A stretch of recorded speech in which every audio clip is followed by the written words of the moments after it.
Hello good morning सभी को। तो चलिए, जैसे कि मिसलेनियस यानी कि विविध की हम बात कर रहे थे, उस विविध में आज हम नेक्स्ट टॉपिक लाए हैं, वो है प्रमुख देशों के राष्ट्रीय चिन्ह। यानी कि कौन से देश का क्या राष्ट्रीय चिन्ह है उस पर बात करेंगे। उसके बाद बात करेंगे अंतर्राष्ट्रीय सीमाएं। उसके बाद कुछ महत्वपूर्ण पुरस्कार है उस पर बात करेंगे।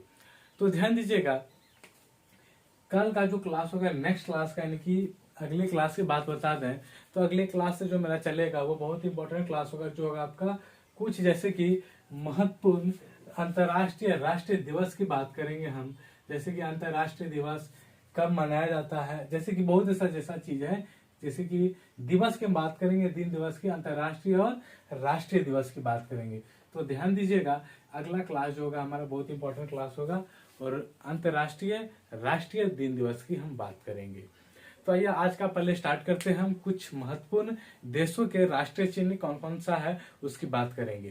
तो आइए पहला चीज बात करते हैं भारत का, यानी कि भारत की राष्ट्रीय चिन्ह क्या होता है। तो भारत का राष्ट्रीय चिन्ह होता है अशोक स्तंभ। ध्यान दीजिएगा, भारत का राष्ट्रीय चिन्ह क्या है, अशोक स्तंभ है। और तुर्की की बात करें तो तुर्की का जो राष्ट्रीय चिन्ह चांद और तारा।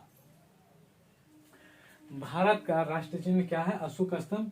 तुर्की की बात करें तो चांद और तारा। डेनमार्क की बात करें तो समुद्री तट है इसका राष्ट्रीय चिन्ह, डेनमार्क की। नॉर्वे का जो है शेर और बांग्लादेश का वाटर लिली और फ्रांस का लिली। ध्यान दीजिएगा, बांग्लादेश का वाटर लिली और फ्रांस का लिली। और बात करें नीदरलैंड्स की तो शेर। क्या है, नीदरलैंड्स का राष्ट्रीय चिन्ह क्या है, तो शेर। और ईरान की बात करें तो गुलाब का फूल। ईरान और यूके दोनों का सेम ही राष्ट्रीय चिन्ह कौन सा है, गुलाब का फूल।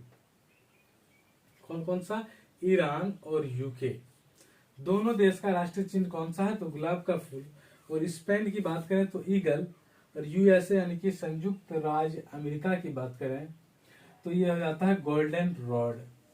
और इटली का सफेद लिली और रूस का डबल हेडेड ईगल। यानी कि यहाँ हमारा प्रमुख देशों के राष्ट्रीय चिन्ह की बात करने के बाद अभी बात करते हैं अंतर्राष्ट्रीय सीमाएं। पहला है मैक महोन रेखा, जो कि भारत एवं चीन के सीमा को कहा जाता है, जो कि सीमा जो है उसे कहा जाता है मैक महोन रेखा। तो पहला नंबर क्या है, बात की अभी मैक महोन रेखा की, जिसका किसका इसका सीमा वहां पड़ता है, तो भारत और चीन का सीमा पड़ता है। और दूसरा नंबर है रेड क्लिफ रेखा, यानी कि वहां पड़ता भारत और पाकिस्तान की सीमा। ध्यान दीजिएगा, रेड क्लिफ वहां कौन सा, भारत एवं पाकिस्तान की यानी कि सीमा पड़ती है। और मैकमोहन में भारत और चीन की रेखा पड़ती है सीमा। उसके बाद बात करते हैं कुछ महत्वपूर्ण पुरस्कार की, जो कि बहुत इंपॉर्टेंट चीज है।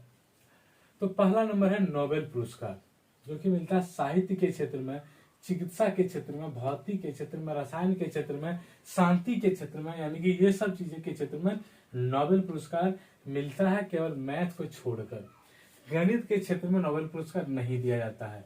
ध्यान दीजिएगा, पहला क्या बोले, साहित्य के क्षेत्र में नोबेल पुरस्कार दिया जाता है। दूसरा है चिकित्सा, यानी कि जिसको हम जीव विज्ञान भी कह सकते हैं, भौतिक, रसायन, शांति के क्षेत्र में, इन सबों के क्षेत्र में हम नोबेल पुरस्कार को दिया जाता है। ध्यान दीजिएगा, अभी बात की किस पर, कि गणित के क्षेत्र में नोबेल पुरस्कार नहीं दिया जाता है।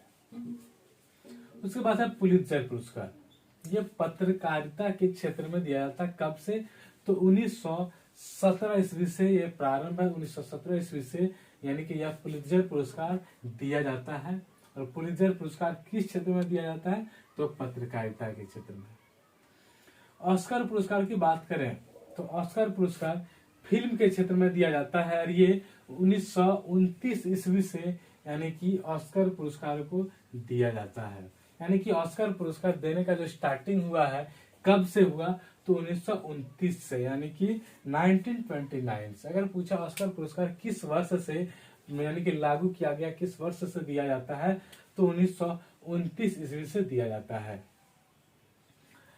कलिंग पुरस्कार की बात करें तो यह विज्ञान के क्षेत्र में दिया जाता है। और यह जो स्टार्टिंग है इसका 1952 ईस्वी से, यानी कि कलिंग पुरस्कार जो देने का जो यानी कि स्टार्टिंग किया गया, प्रारंभ किया गया है, वह है 1952 ईस्वी से। मान बुकर पुरस्कार की बात करें तो ये साहित्य के क्षेत्र में दिया जाता है और यह स्टार्टिंग हुआ है 1969 ईस्वी से, यानी कि 1969 ईस्वी से मान बुकर पुरस्कार दिया जाता है। ग्रैमी पुरस्कार संगीत के क्षेत्र में दिया जाता है और यह 1958 ईस्वी से दिया जाता है। यानी कि अगर पूछे ग्रैमी पुरस्कार कब से स्टार्टिंग हुआ है तो 1958 ईस्वी से। भारत रत्न की बात करें तो यह भारत रत्न मिलता है कला के क्षेत्र में, साहित्य के क्षेत्र में, विज्ञान के क्षेत्र में, वशिष्ठ सेवा तथा जनसेवा के लिए। ये बहुत ही इंपॉर्टेंट चीज है, ध्यान दीजिएगा, भारत रत्न और नोबेल पुरस्कार। तो भारत रत्न की बात की तो कला के क्षेत्र में दिया जाता है, साहित्य के क्षेत्र में भी दिया जाता है, विज्ञान के क्षेत्र में और विशिष्ट सेवा तथा जनसेवा के लिए। दादा साहेब फाल्के पुरस्कार किसके लिए दिया जाता है, किस क्षेत्र में, तो फिल्म के क्षेत्र में 1969 ईस्वी से।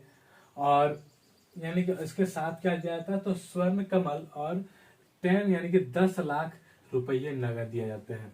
यानी कि दादा साहेब फाल्के पुरस्कार की यानी कि नगद राशि की बात करें तो कितनी, तो 10 लाख। ध्यान दीजिएगा, दादा साहेब फाल्के पुरस्कार की नगद राशि कितनी है, 10 लाख है। और किस क्षेत्र में, तो फिल्म के क्षेत्र में। कब से, 1969 से। और साथ ही साथ एक स्वर्ण कमल भी दिया जाता है।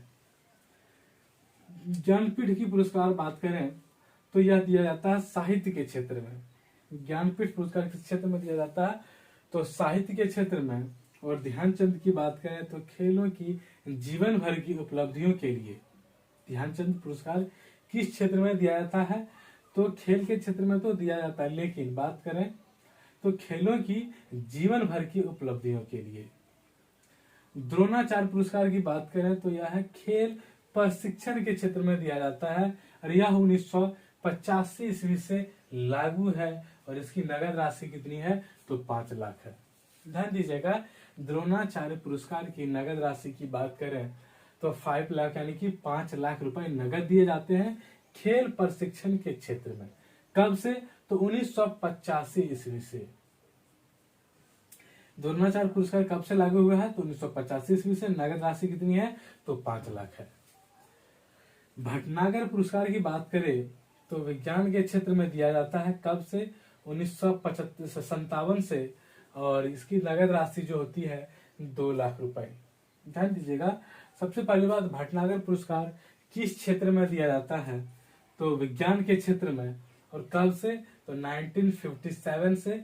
और नगद राशि कितनी दी जाती है, तो 2 लाख की नगद राशि दी जाती है। अंतिम बचता है बीसी राय पुरस्कार।